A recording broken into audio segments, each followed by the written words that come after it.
Ok, vamos voltar aqui então. Essa é a última parte do seminário de como estudar a Bíblia. É óbvio que foi um tempo bem reduzido, mas acredito que contribuiu e contribuirá para a nossa jornada aqui na Terra. Amém? Vamos fazer uma oração antes de começarmos. Santo Deus, eterno Rei, ó Pai, nos perdoe, Senhor, tenha misericórdia de nós. Ao terminar aqui algumas palestras, eu não fiz a oração, mas, por favor, ó Deus, peço a Tua bênção e a impressão do Espírito na nossa mente, ó Pai. Nós usamos esses métodos para estudar, não como dúvida, não, mas para entender o que o Senhor quer para a nossa vida, Senhor. Esteja conosco agora, nos ajude a ter o discernimento correto de qual é o espírito da última geração, o comportamento, a conduta, um assunto tão sério, sensível para algumas pessoas, mas que venha ficar claro para nós dessa manhã, Deus. Em nome de Jesus oramos e lhe agradecemos por tudo. Amém.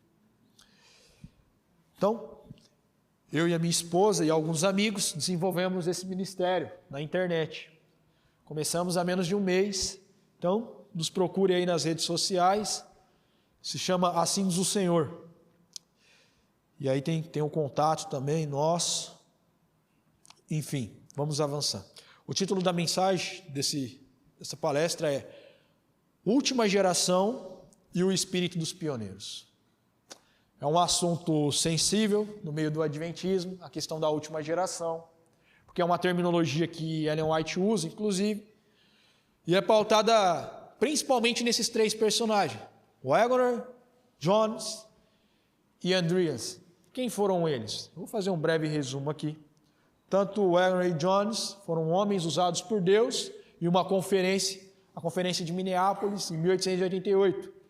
Uma conferência muito séria, onde Deus usou eles para pregar a mensagem da justificação pela fé, que foi muito questionada na época, mas ao tempo, no desenvolvimento da história adventista, a igreja compreende, hoje, com plena certeza, que nós somos salvos pela fé. Ellen White chega a dizer que justificação e perdão são única e uma só coisa. Justificação e perdão. E aí entrou outros assuntos dentro disso, que é a natureza humana de Cristo.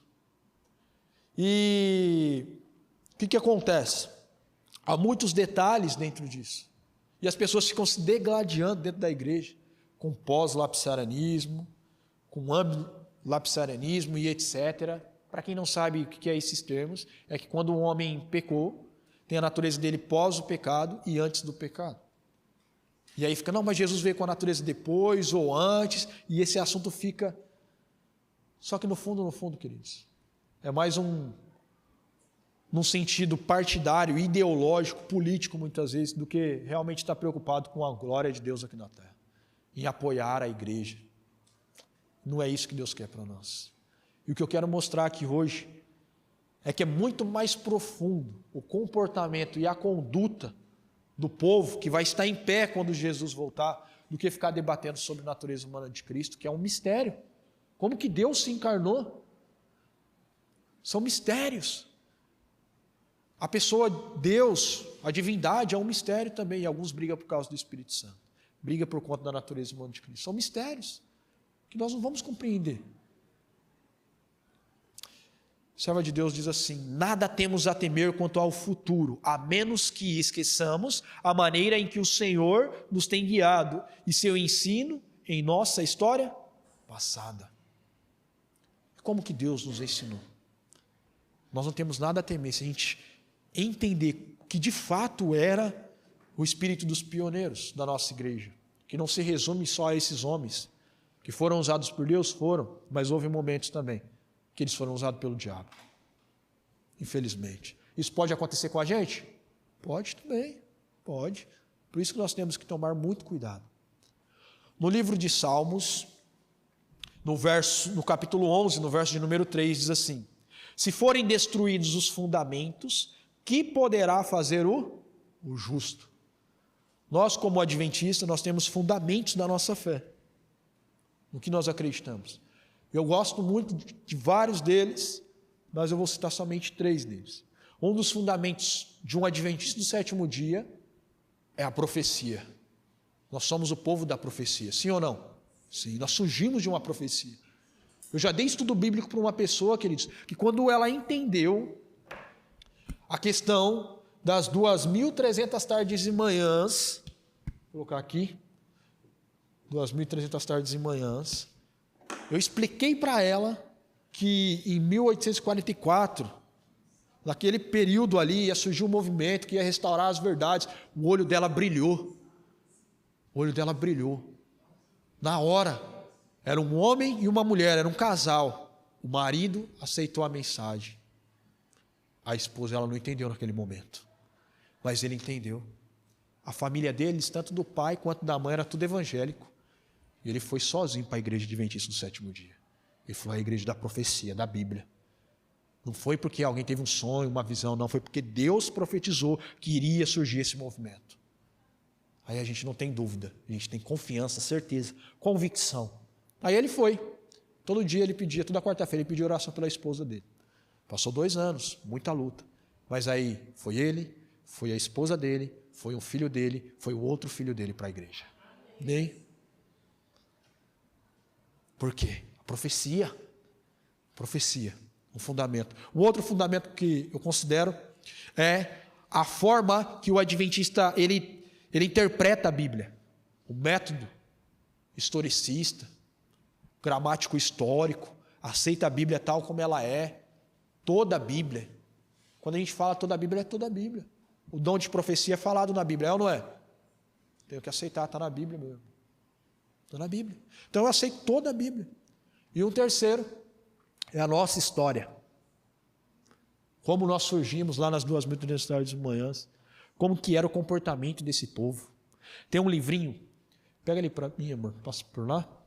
Minha esposa vai pegar para nós. Você pode pegar, José. Espera aí, José, pega. Esse primeiro aqui, ó. Eu mesmo poderia ter pego. Não, só esse, só. Vocês já ouviram falar desse livro aqui? Não?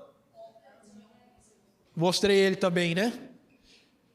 Esse livro aqui teve algumas associações, eu não sei se foi no Brasil inteiro, mas eles distribuíram até gratuitamente. Pelo menos em uma associação que eu estava, o pastor ele deu gratuitamente esse livro aqui. Queridos, eu até falei aqui, eu não sou nenhum comportor da CPB, não vou estar ali no stand vendendo depois, não é isso. Mas eu gosto muito de estudar a história adventista. E eu já li livros grandes da história adventista. Mas esse livro aqui está bem resumido, o que nós precisamos entender. Então leia. Eu li ele assim em 2 dias, ou 1 dia, não lembro. Foi bem rápido. Eu vou mostrar para vocês algumas citações dele aqui. Aqui vai contar então. Já ouviram falar de Josué Himes? Sim, né? Um pastor amigo meu que dá aula sobre história da igreja, ele diz assim que Josué Himes era como se fosse o megafone de Guilherme Miller. Era ele que era empolgado, né? Eu sou tipo Josué Himes assim também, né? Meio agitadinho. Então, Josué Himes ele era o megafone do Guilherme Miller. E olha o diálogo entre os dois aqui. Josué Himes diz assim: o senhor realmente crê nessa doutrina da volta de Jesus? Guilherme Miller, ele respondeu: sem dúvida, caso contrário, não a pregaria. Josué Himes, o que você está fazendo para espalhá-la ou difundi-la para o mundo? Você acredita mesmo que a igreja adventista do sétimo dia é a igreja remanescente? Que a igreja adventista do sétimo dia é ela que está proclamando a mensagem do terceiro anjo? O que eu estou fazendo para proclamá-la? É a pergunta de Josué Himes aqui, para o Guilherme Miller. Segue o texto. Guilherme Miller, fiz e faço tudo o que eu posso. Josué, se Cristo virá em poucos anos, conforme a sua crença, não se deve perder tempo. É necessário anunciar à igreja e ao mundo a mensagem de advertência entoada de trovão, despertando-lhes ao quê? Preparar. Como que é um trovão? Não é um barulho? Dá até medo, não dá? E vai longe. Meu amigo, quando começa a chover trovão assim, a coisa assusta. Você fala, meu Deus do céu. Agora é Deus falando conosco aqui através dos testemunhos. Pergunte todo adventista do sétimo dia a si mesmo. para você perguntar para você mesmo, e eu para mim. O que posso fazer para proclamar a mensagem do terceiro anjo? Essa mensagem aqui é para o Ted Wilson. O Ted Wilson perguntar para ele mesmo. O que você está fazendo para proclamar a mensagem do terceiro anjo? Para o Adolfo Soares, os pastores da nossa igreja, para mim, que sou um membro. Para você, também é membro. O que você está fazendo?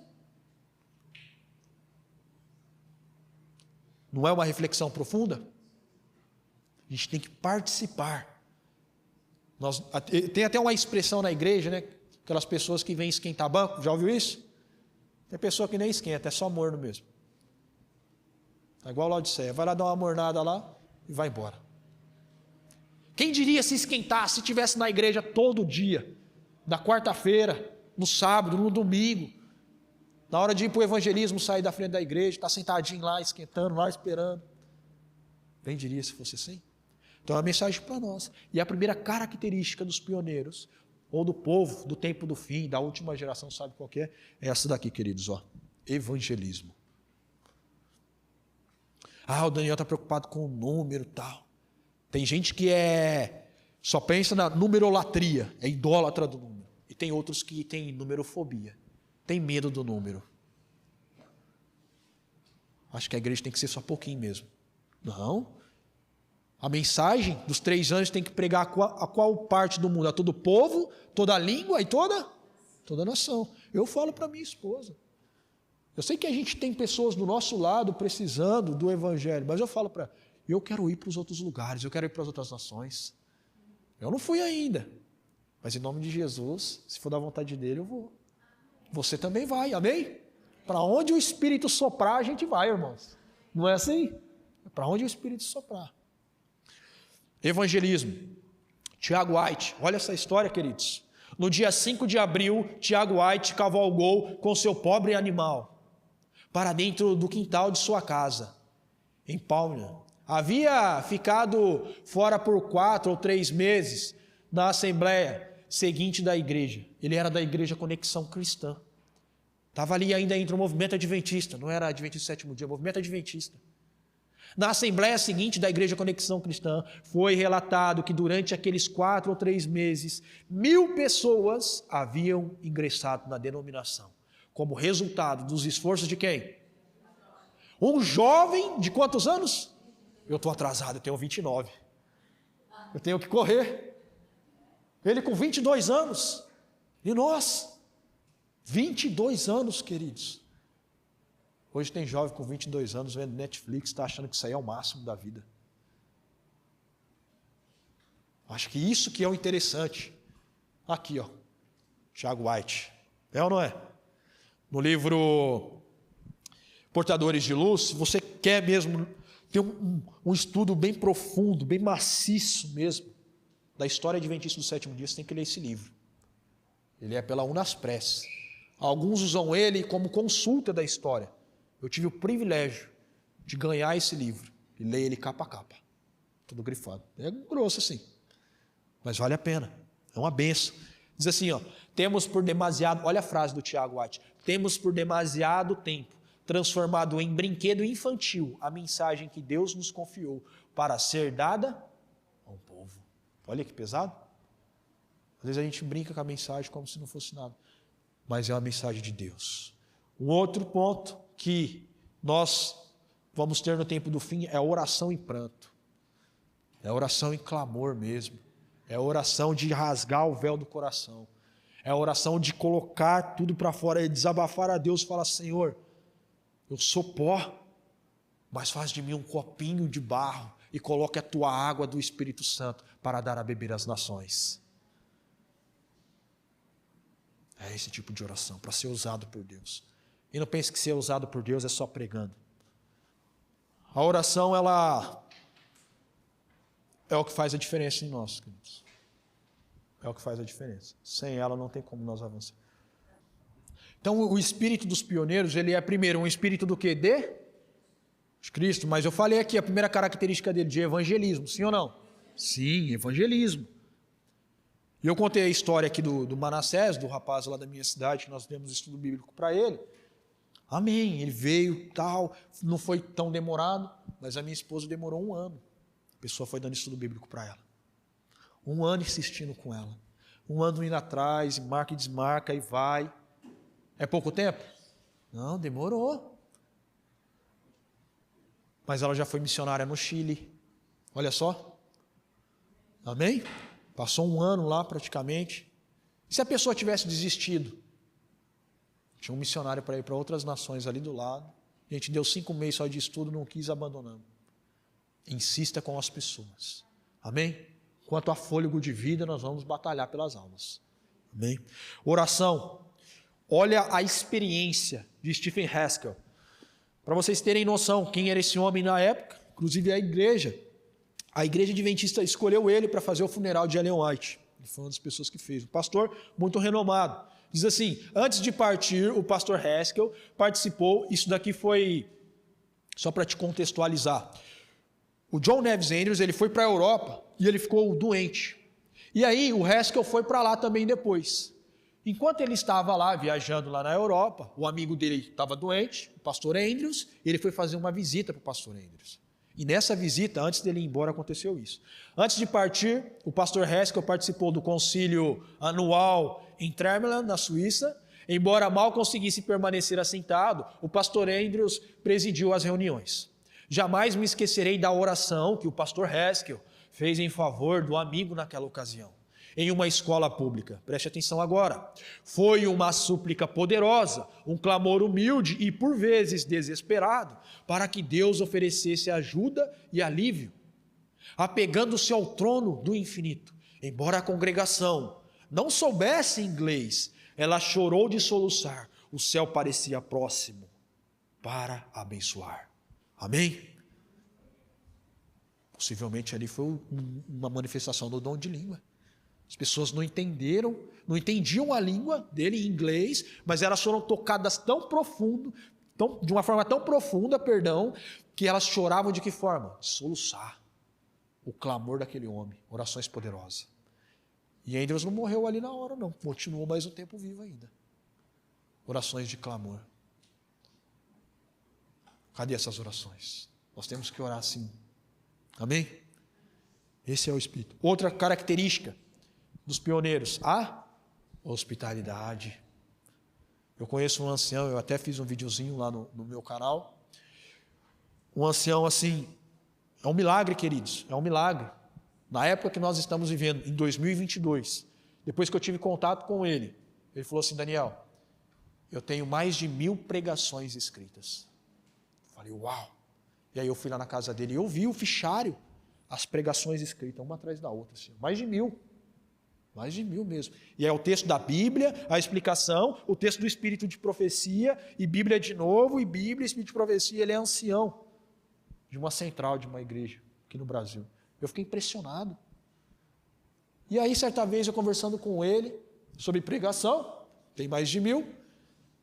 Falei para ele, rapaz, me manda algumas aí, né? Para mim estudar aqui. Ele falou, sabe que tema é importante a gente pregar? Eu falei, qual? Ele falou, a hospitalidade. Quando foi a última vez que você viu uma pregação de hospitalidade? E os filhos de Deus, eles têm que ser hospedeiros, sim ou não? Com certeza. Quando a pessoa chega na nossa igreja, teve gente que já achou que era combinado. Chegou numa igreja, nossa irmão, Deus abençoe que você está aqui, colocou, tal, cuidou da pessoa de uma forma tão maravilhosa. Que ela falou, vocês ficam combinando, né? Não, é o Espírito Santo de Deus. Mas a igreja também que você entra, você sai, ninguém olha na sua cara. E é uma visita. É ou não é? Hospitalidade. É tão gostoso, queridos. Nós, como missionários, a gente viaja e chegamos na casa das pessoas, quando nos tratam bem, é assim, você não quer ir embora, né? Você quer morar lá. E aqui tem a experiência dessa mulher. A Anna Knight. Diz assim, quando descobriu, ela foi... Para te contextualizar também, eu só resumi aqui algumas histórias. Ela foi abraçada por uma família, os pioneiros tinham muito disso. Eles eram abraçados, eles abraçavam jovens que eles viam habilidade, ou às vezes que nem via também, mas sabia que Deus podia atuar. Eles pegavam e criavam dentro de casa. Ellen White fez isso muitas vezes, com muitos da nossa igreja. Inclusive Kellogg foi um dos que foi criado ali. Não foi? Vocês conhecem a história. Mas não foi só Ellen White que fazia isso. Isso estava nos pioneiros, eles amavam a hospitalidade. E essa jovem, morando na casa de uma mulher, diz assim, da senhora Chambers, não sei se é assim que pronuncia, diz assim, quando descobriu que eu estava chorando, envolveu-me em seus braços e perguntou, a senhora Chambers perguntando para ela, recebeu más notícias de sua família? Não. Está com saudades de casa? Não. Eu magoei você? Não. Então qual é o problema? Por que você está chorando?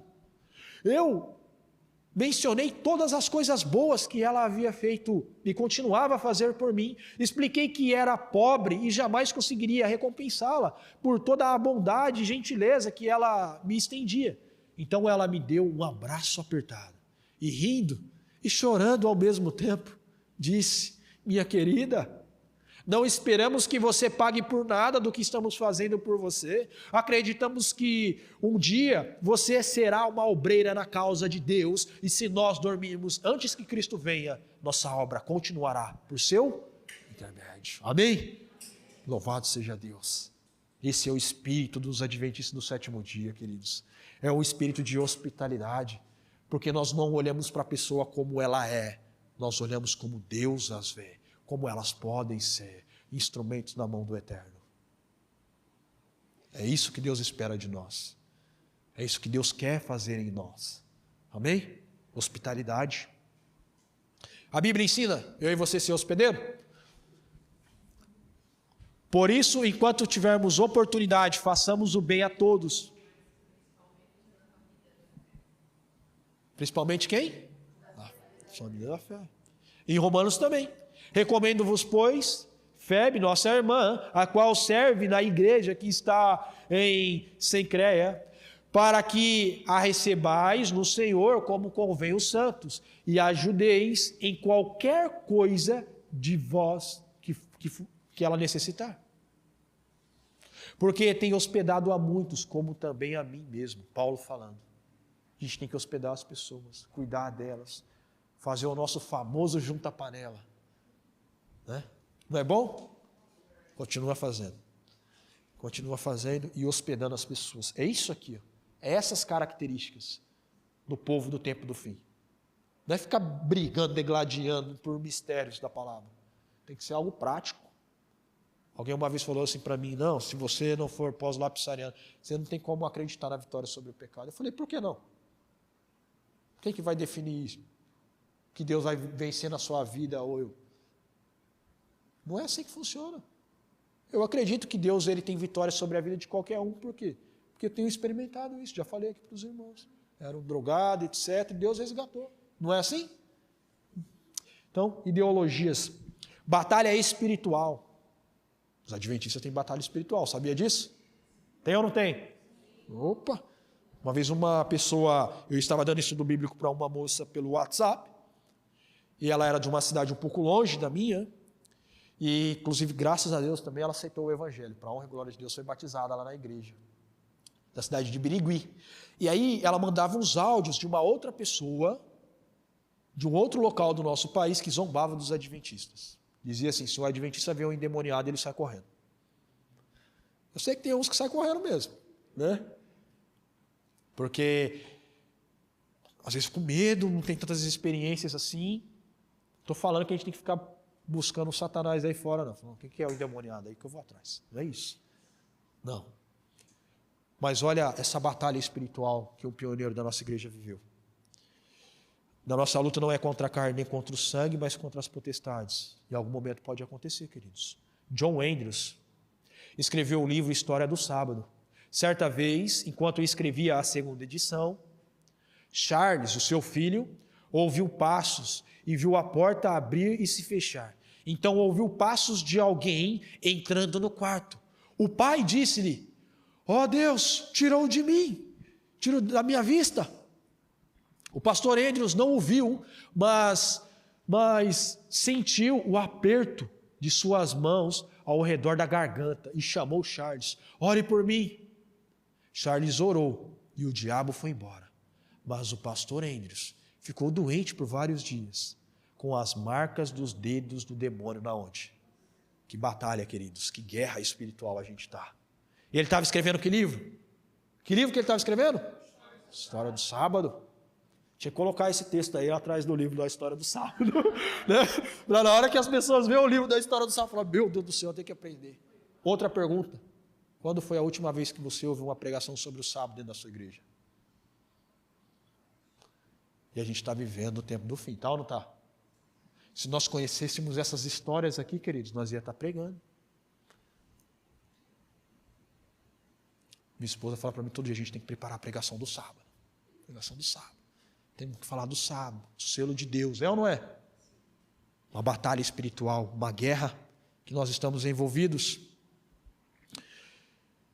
De que maneira poderá o jovem guardar puro o seu caminho? Diz a Bíblia, observando segundo a tua palavra, de todo o coração te busquei, não me deixes fugir aos teus mandamentos. Guardo no coração as tuas palavras para não? Olha que interessante, esse texto de Andrews. Andrews se tornaria o primeiro missionário oficial em terras estrangeiras, mas foi durante o quê? A adolescência que deu início ao hábito de se levantar, que hora? Às 4 horas da manhã. Para orar a quem? Para orar e ler a Bíblia. Que hora que ele acordava? 4 da manhã. Tem um outro reformador, não adventista, chamado Dwight Lyman Moody. Foi um homem que ele era sapateiro, era um homem simples, que na época dele, quando ele pregava, tiveram que construir igrejas para 11 mil pessoas. Sabe que hora que ele acordava? 4 horas da manhã. Olha o horário para a gente se encontrar com Deus aí. Aí a fila vai estar bem grande, né, irmão? Já tá grande. Mas se a gente acordar 4 horas da manhã, hein? E Deus é isso que Ele quer a fila.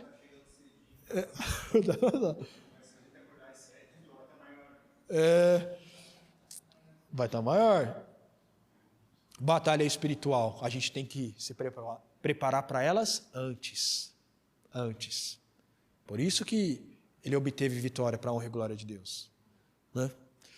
E é interessante que o filho dele disse assim, eu nunca tinha orado por ninguém, até que meu pai pediu para eu orar por ele. E foi no momento mais crítico possível das batalhas espirituais ali. Oração. Vamos avançar. Um outro ponto, um outro tópico, era a abnegação dos pioneiros. Eles eram abnegados. E o que é abnegação, Daniel? A abnegação tem várias definições nos testemunhos, mas uma em particular que eu gosto é que diz assim, abnegação é você fazer para o próximo aquilo que a inclinação do seu coração gostaria de fazer para você mesmo.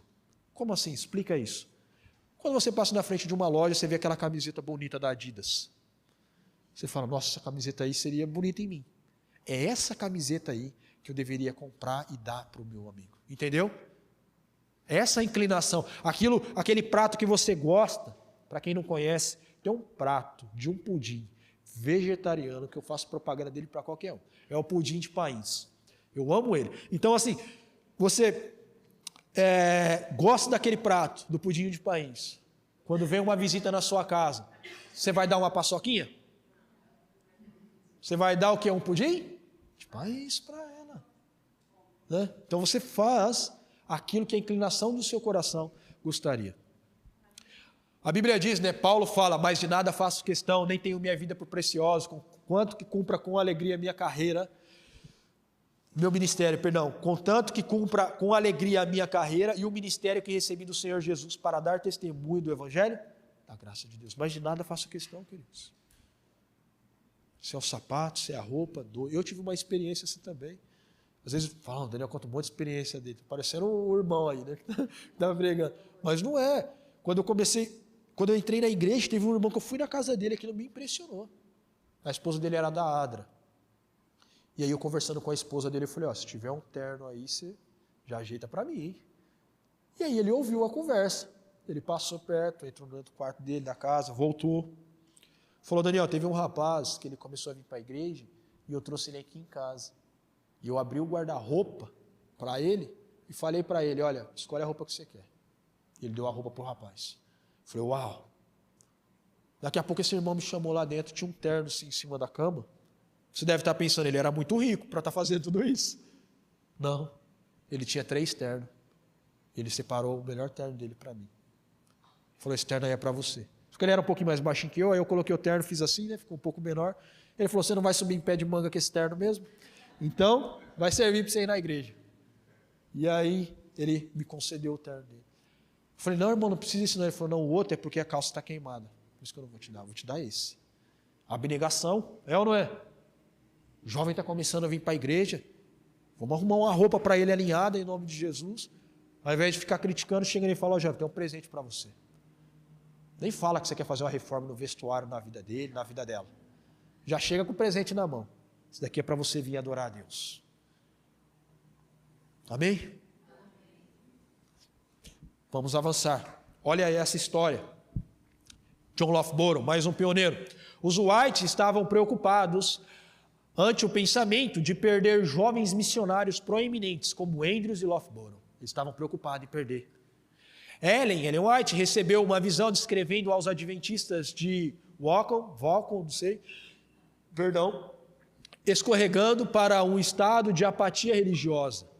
Uma das primeiras pessoas que os Whites encontraram em Volcom foi John Loughborough. O que fazes aqui, Elias? Ellen perguntou 3 vezes para ele. Já pensou? Um profeta chegando para você e falando assim, o que fazes aqui, Elias? O que fazes aqui, Elias? O que fazes aqui, Elias? Ela perguntou, e ela estava com medo de perder o John Loughborough da igreja, porque o pessoal lá era muito apático, o pessoal não queria avançar no evangelho, não tinha interesse, e ela chegou para ele e falou assim, tem gente que tem interesse, o que você está fazendo aqui? E aí, continua a história. O constrangimento de Loughborough estava refletido na recepção menos que entusiástica concedida aos visitantes do leste pelos adventistas locais. Loughborough recebeu cama e mesa, um casaco de pele de búfalo, que vale cerca de $10. Em dinheiro, quantia lamentavelmente pequena para o trabalho de um inverno. Ele saiu de lá, recebeu isso daí. A fim de economizar dinheiro, Loughborough andou a pé os últimos o quê? De volta para onde? Ele voltou para lá depois de novo, para pregar o evangelho. Ele saiu, trabalhou, ganhou dinheiro, mas para ele economizar o dinheiro que ele tinha, ele andou quantos quilômetros? 42. A gente não quer ganhar 3 quadras para ir na igreja, está muito longe, está chovendo. O homem andou 42 quilômetros, queridos. É chão, hein? É chão, 42 quilômetros é chão. Mas ele foi para economizar dinheiro. Estou falando para a gente ficar andando a pé, vou voltar lá para o estado de São Paulo a pé agora. Não é isso. Mas eu tenho que ter, no mínimo, o princípio que está por detrás disso. Entenderam o princípio? Seja o que seja, preguemos o evangelho. Vamos avançar. Uma outra, eu sei que são histórias, mas diz assim, está acabando aí, amor? Como é que está? 10 minutos, então. Vamos rápido aqui. Essa daqui é a história de W.I. Spicer. Ele foi um presidente da Igreja Adventista do Sétimo Dia. Quem conta essa história é o filho de Ellen White, Arthur White. E olha que história extraordinária. Após o fim das reuniões, o pastor White e muitos outros líderes da igreja embarcaram no trem. Por ter crescido na família White, estava acostumado a fazer sacrifício pela causa de Deus. Então eu vou resumir aqui para a gente ganhar tempo. O White era o seguinte, ele aprendeu o espírito pioneiro ali de ter abnegação. E aí o que aconteceu? Acabou a reunião, ele foi para o trem, ele entrou dentro do trem, ele falou, para mim economizar dinheiro, sabe o que eu vou fazer? Se você comprar um compartimento de baixo do trem, para dormir, ele é mais caro. Em cima, ele é mais barato, porque vai chacoalhando, então eles cobram mais barato. Ele falou, eu vou dormir em cima, para economizar dinheiro. Só que o que aconteceu? Ele deitou em cima, no meio da noite, ele acordou, talvez não conseguindo dormir, e ele foi andar pelo corredor dos vagões do trem. Quando ele está andando, olha o que acontece. Ao entrar em um vagão de passageiros, encontrou ninguém menos do que o pastor William A. Spicer, sentado em um dos bancos, com o cobertor em volta dos ombros. O pastor White disse que jamais se sentiu tão pequeno em toda a sua vida. Naquela viagem de trem, o testemunho silencioso de Spicer lhe ensinou uma lição poderosa sobre o compromisso e sacrifício verdadeiros para a propagação da mensagem do advento. Ele falou assim, eu estou economizando, dormindo em cima. Na hora que ele andou, uma das pessoas que foi presidente da nossa igreja, sabe como que ele estava? Sentado, dormindo sentado para economizar dinheiro. Para que a obra avance. Economize, eu também. Compremos livros, folheto para a gente pregar o quê? O evangelho. A abnegação. Vou terminar aqui já. Existe uma história muito conhecida de um pioneiro da nossa igreja, que ele morreu pouco tempo antes. Já ouviu essa história? Do grande desapontamento? Quantos já ouviram? Já? Uma boa parte sim, outras não. O nome dele é Carlos Fitt. Uma semana antes, praticamente ali, ele foi batizar algumas pessoas, e aí ele estava voltando, outro grupo falou, a gente está aceitando o evangelho, nós queremos ser batizados. Ele foi lá batizar de novo. Estava frio, queridos. E aí quando ele estava indo embora de novo, um terceiro grupo apareceu e ele voltou para batizar esse terceiro grupo. E ali ele teve pneumonia e morreu. Só que tem algo muito interessante no velório dele, que poucos historiadores falam. Sabe o que era? Era o funeral sem lágrimas. Falou, louco, Daniel, funeral sem lágrimas. Olha que interessante. Diz assim, Charles Fitt foi acometido por uma severa febre biliar. E aí o texto diz, e morreu na segunda-feira, 14 de outubro, com plena fé de que acordaria dentro de poucos dias transformados à semelhança de seu Redentor. O irmão Wilson, não sei pronunciar, escreveu, vi seus restos mortais ontem. A irmã Fitt está lá, sem nenhuma lágrima, na expectativa de encontrar o esposo, muito em breve. Nada de luto. Ela está sorridente e feliz. Olha, a pessoa perdeu o esposo com criança pequena, mas ela estava sorridente e feliz porque ela acreditava no breve retorno de quem? De Jesus. Como é você com o luto que você carrega na sua vida? Tem pessoas que são traumatizadas. Eu não estou brincando com a sensibilidade de ninguém aqui.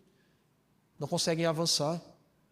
Eu comparo o luto com o ferimento no corpo. Eu sempre falo isso.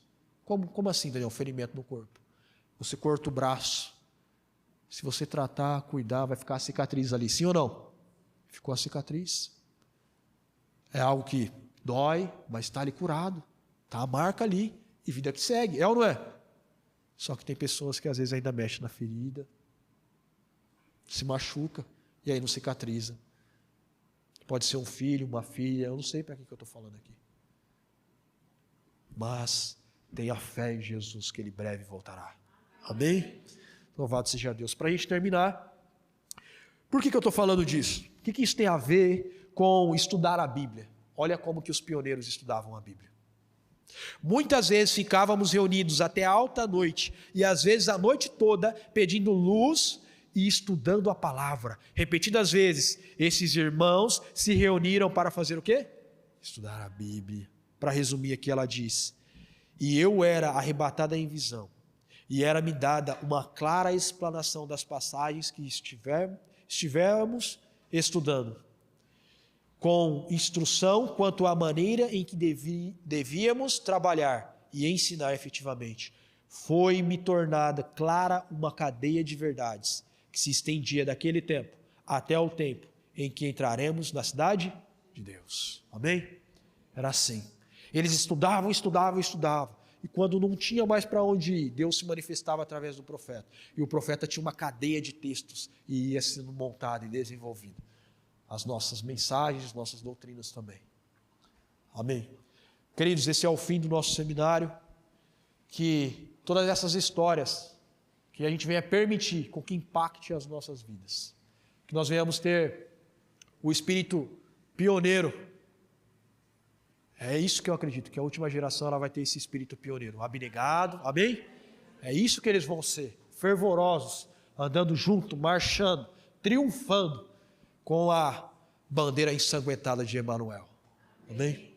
Vamos ficar em pé e fazer uma oração?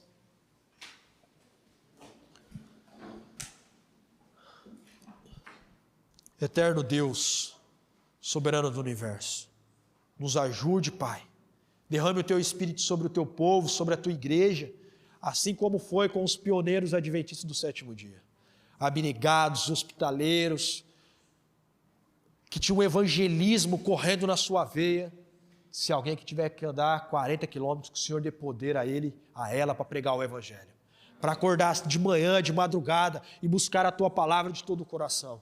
Não ter medo das batalhas espirituais, porque os anjos do Senhor estão conosco e maior é o que está conosco do que o que está com eles, ó Deus. Louvado e glorificado seja o Teu nome. Que todas as pessoas que participaram do congresso, em outras palestras do GYC, saiam daqui cheias do Espírito de Deus. E que amanhã eles venham buscar, em particular, o Espírito, pois dia a dia precisamos do Espírito na nossa vida, Senhor. Em nome de Jesus oramos e estamos agradecidos por tudo. Amém. Deus abençoe a cada um de vocês.